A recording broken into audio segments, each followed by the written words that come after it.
Greetings, Keishlings. Keish Prime here with my live reaction, double live reaction of Kingdom, chapters 764 and 765. And 765 is going to be a crappy translation, so I'm sorry for what is about to transpire. But anyway, the better translation for the previous chapter, they studied together under Junshi and Chu, these twin pillars of wisdom. And we have Kampishi and Rishi here on the cover, and nicely colored. I like it. The hidden monster. Yes, Yoka. Let's see here.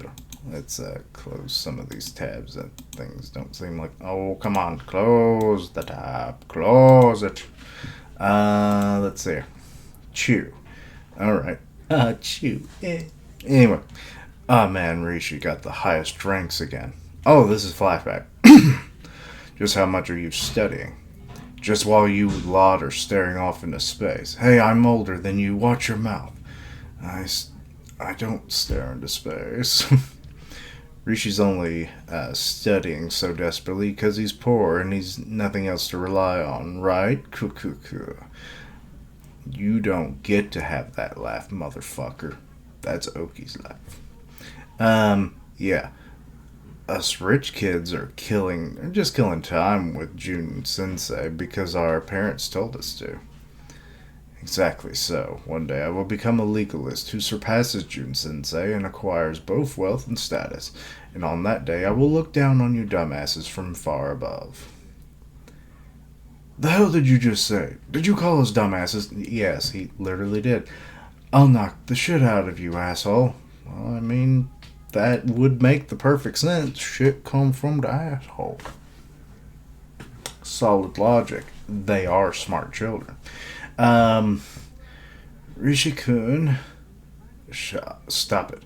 I'm weak, so if you try to fight me, I'll strike back at you later rather miraculously. Huh? This guy is really something. Why is it loading like crap? Let's see here. Big news, it seems. Okay, Morgans. It seems that a new student just got perfect marks on his entrance exam. So Kampishi. Huh? A perfect score? Amazing. Rishi's been holding the record for only one missed answer.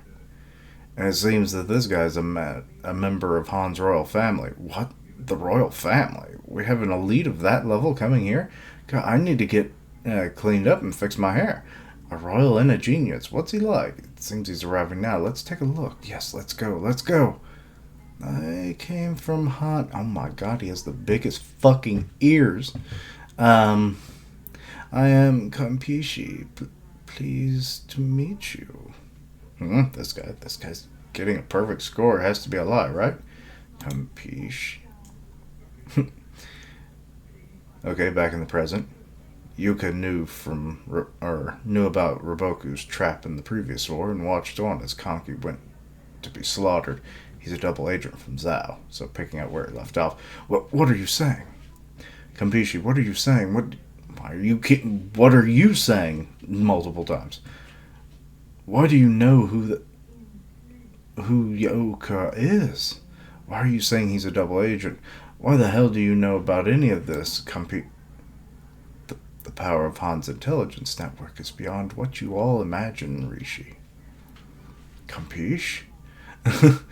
You capiche? Let's see here. We know about Yoka and how dangerous he is because we have thoroughly researched him.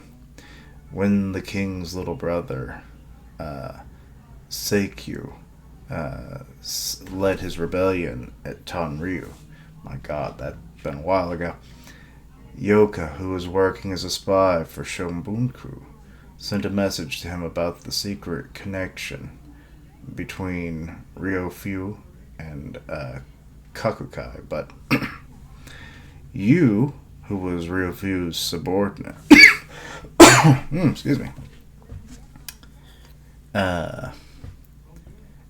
captured Kyoka's messenger, and that information was never delivered to the king's faction.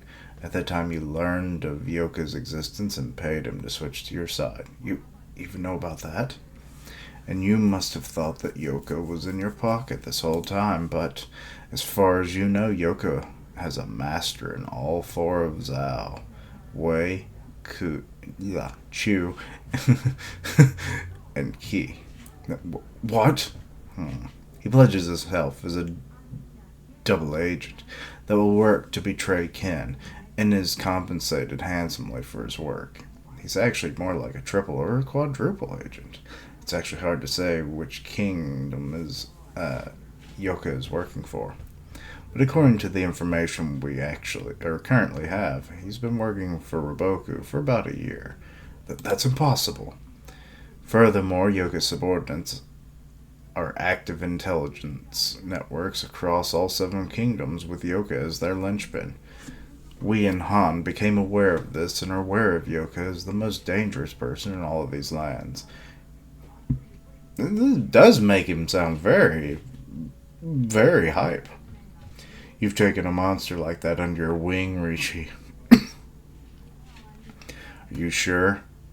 Yoka really knew about Roboku's trap and didn't report it to us?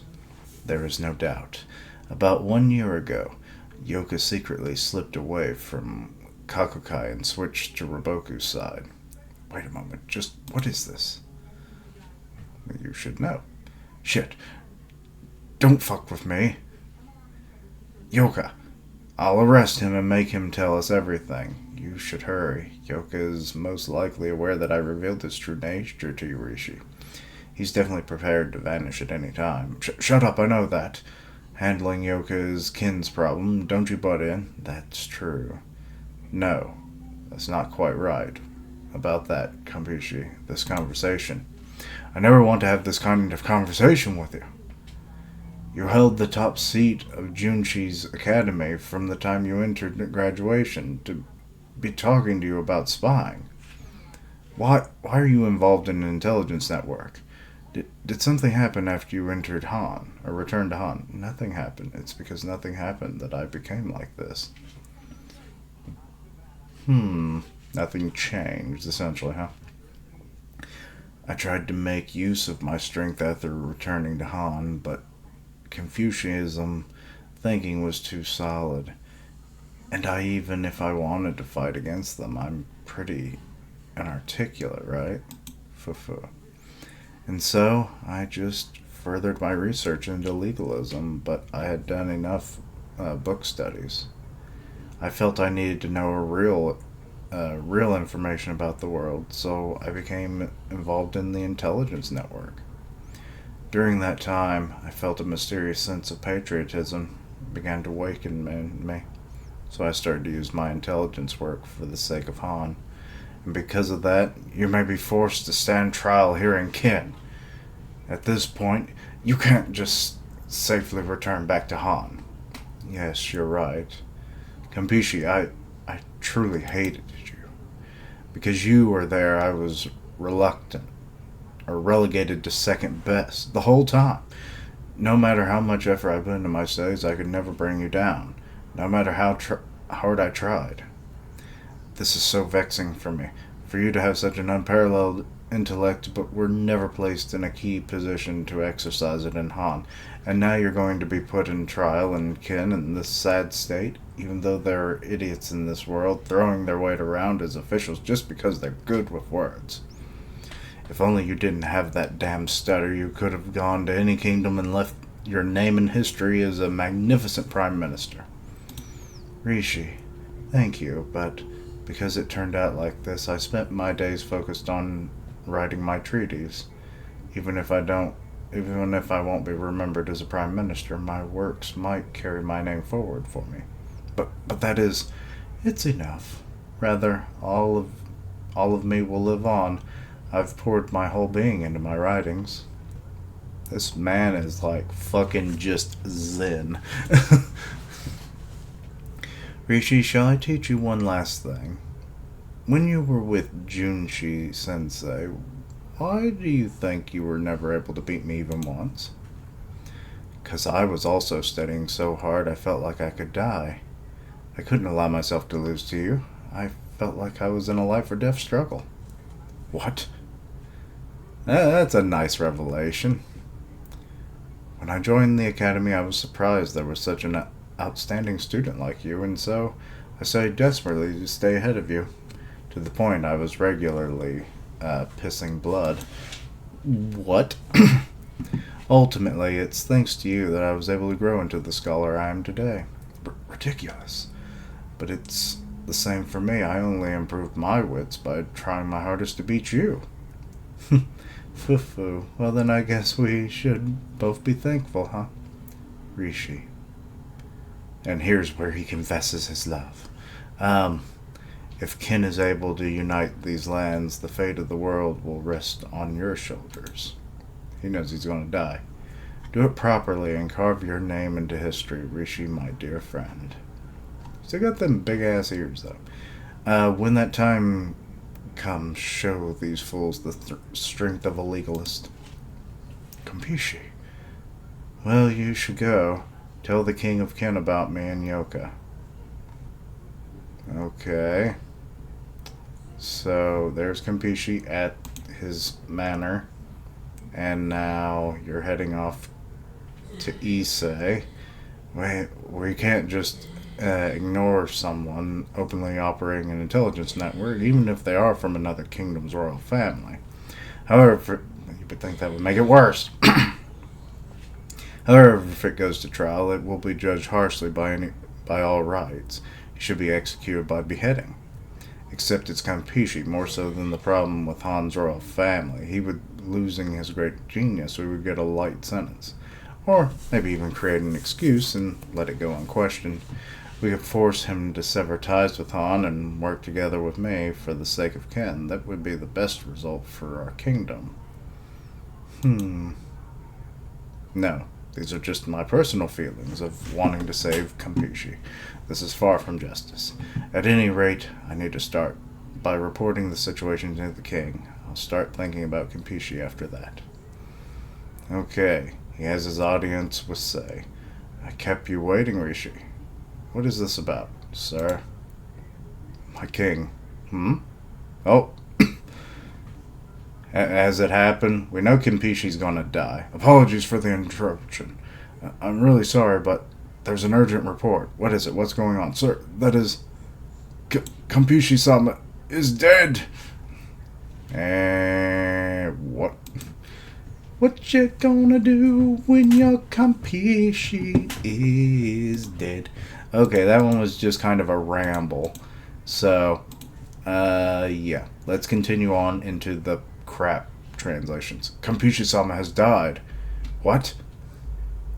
He died? Huh? What did you say? It was with Kampishi I was with Kampishi a few moments ago. What nonsense are you spouting? I beg your pardon, but I only said the truth. Kampishi is really...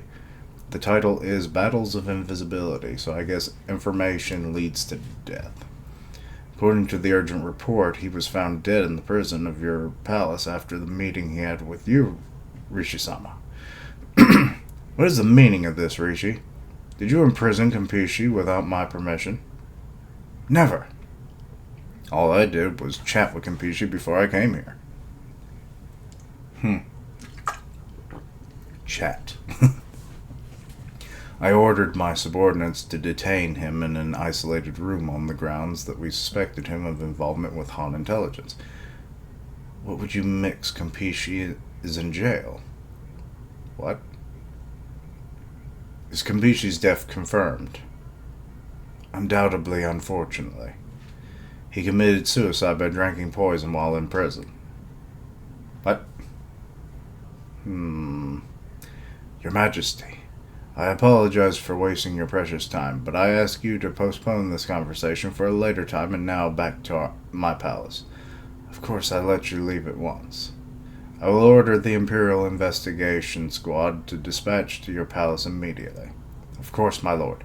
I will do everything I can to cooperate. I'll handle the procedures here. You hurry back. Your command, my lord. Okay, so he's going to be part of the investigation, but also being investigated, it sounds like. Make way. We're in a hurry. Make way. Slow down or we'll run you over. What the hell happened? Keep Kampishi isolated in the western room of the Palace until my return. Make sure to provide his food, drink, and everything he may need around the clock.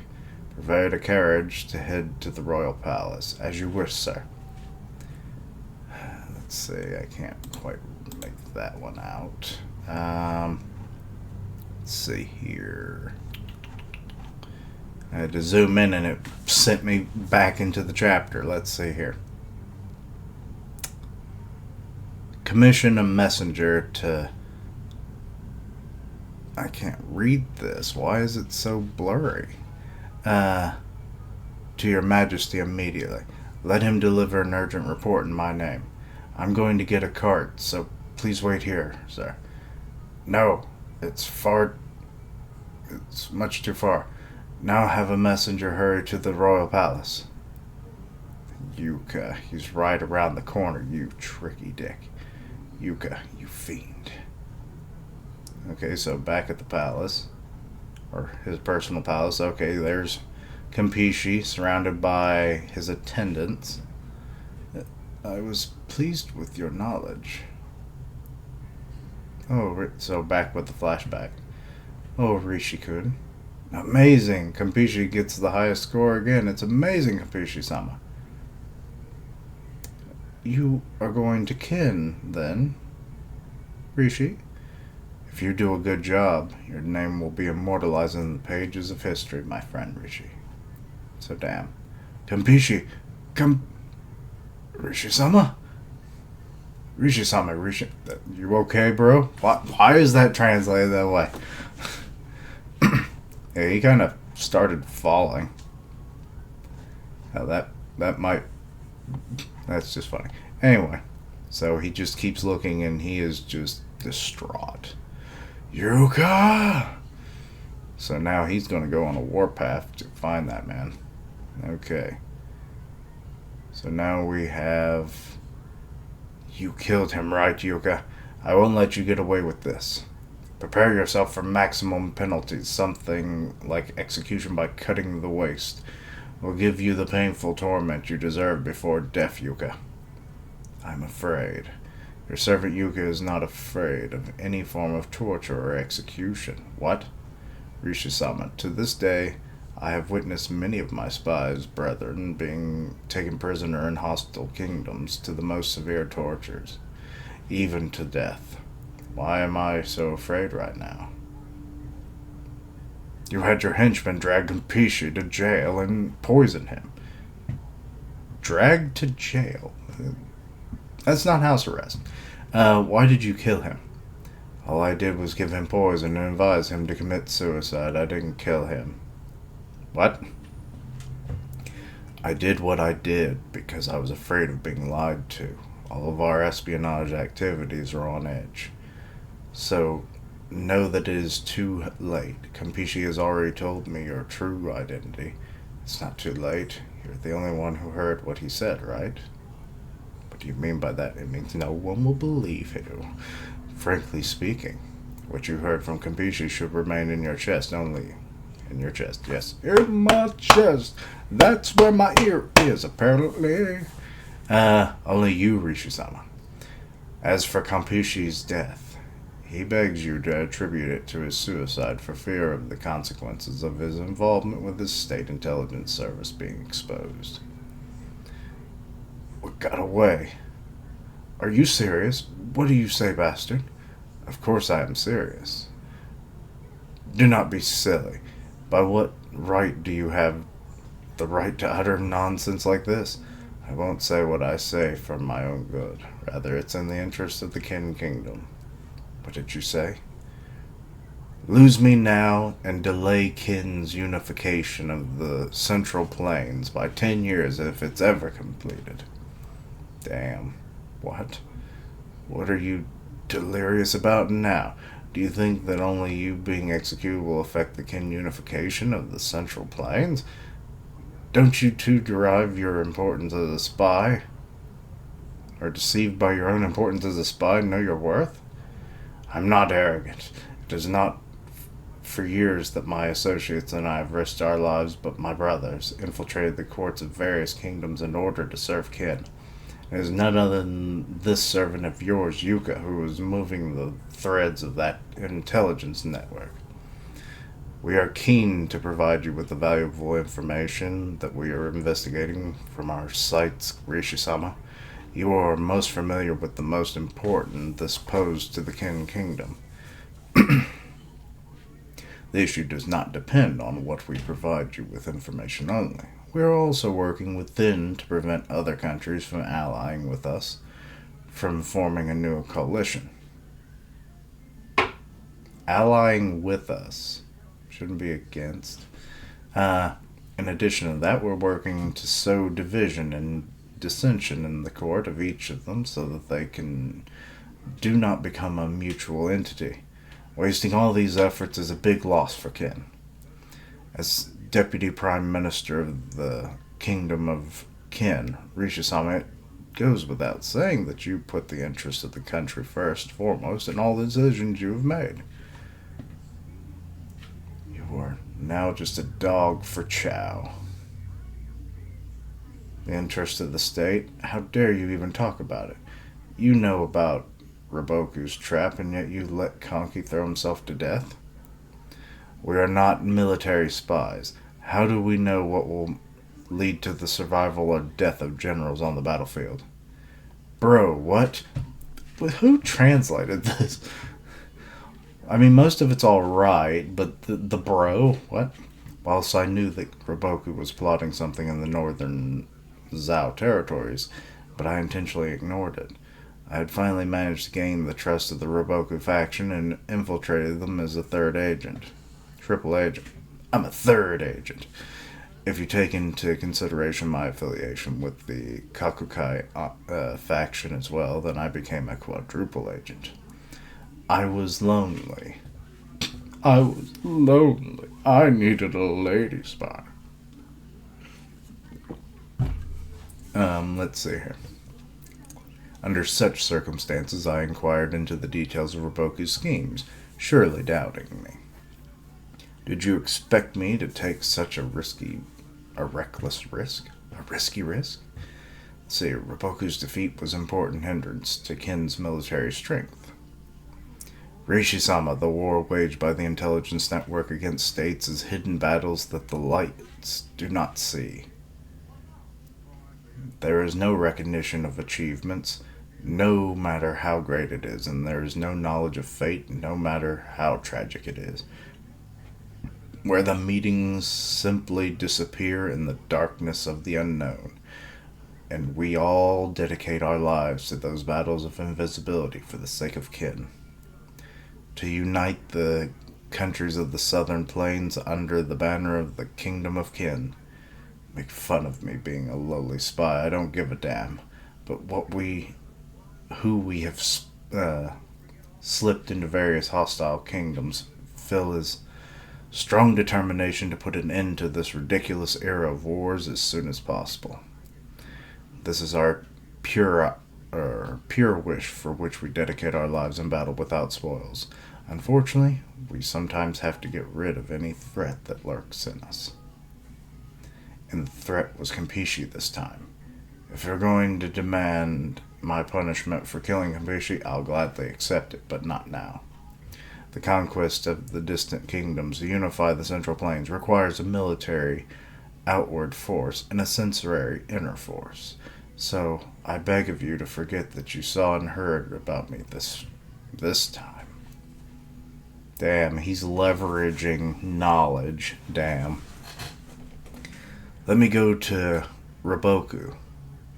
As if nothing happened, I promise to do everything I can to shake the pillars of Zhao. I beg you, Rishi-sama. Yuka is a very dangerous man. This monster, the prophet of the gathering, extended your abode. But allow me to continue working for Kin for the sake of our common aspiration. And that's the end of the chapter. Okay, that was fucking nuts. So basically, he's leveraging everything on the fact that, sure, I was a quadruple spy, but it was all in the name for Kin.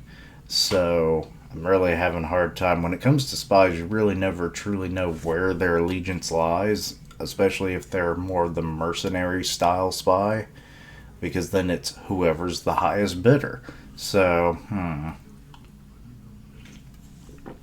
But yeah, Ricci's in a bit of a, a pincer right now.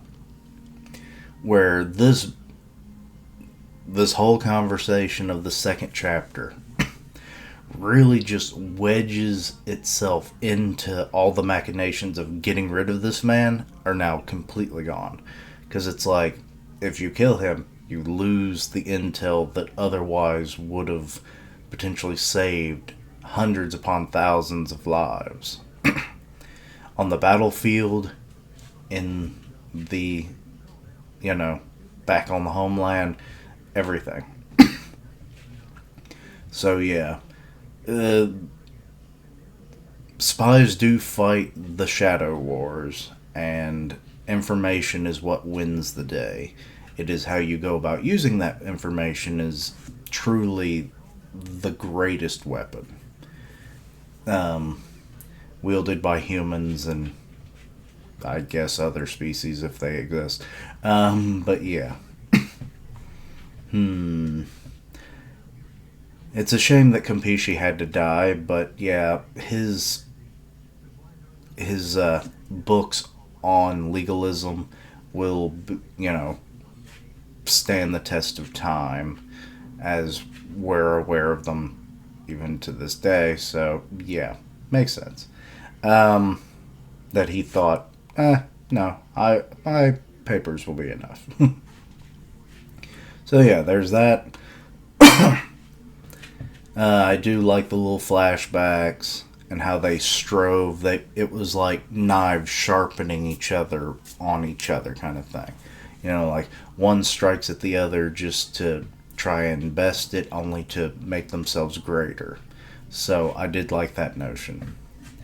And yeah, that's about the bulk of this both of these chapters, really. Not much else to derive from. We'll see where things go from here. Will Yoka die? Will Ricci just kind of let him keep doing his thing? Because, technically he's not wrong.